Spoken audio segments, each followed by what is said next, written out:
சென்னை அடுத்த சோழிங்கநல்லூர் பெருநகர சென்னை மாநகராட்சி மண்டலம் 15இல் மாதந்தோறும் நடக்கும் மண்டல குழு கூட்டம் நடைபெற்றது.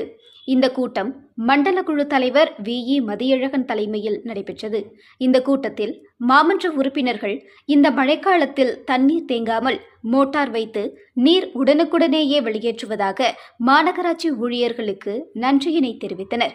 அதனைத் தொடர்ந்து சில சாலைகள் மற்றும் சில தெருக்களில் தண்ணீர் தேங்கியுள்ளதாகவும் மாமன்ற உறுப்பினர்கள் தெரிவித்தனர்.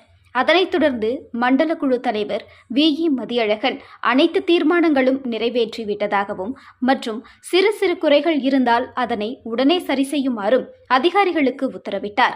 அதனைத் தொடர்ந்து அனைத்து மாமன்ற உறுப்பினர்களும் இந்த மழைக்காலத்தில் திறமையாக செயல்பட்டு எங்கும் தண்ணீர் நிற்காதவாறு சரி செய்ததற்காக மண்டல குழு தலைவர் மதியழகனுக்கு அனைவரும் பாராட்டு தெரிவித்தனர். இந்த கூட்டத்தில் மாமன்ற உறுப்பினர்கள் G. Shankar, A. Murugesan, K. Ekambaram, Vimala Karna, DC Govindasamy, Leo N. Sundaram, Menaka Shankar, Ashwini Karuna மற்றும் மாநகராட்சி அதிகாரிகள் கலந்து கொண்டு இந்த கூட்டத்தை சிறப்பாக முடித்தனர்.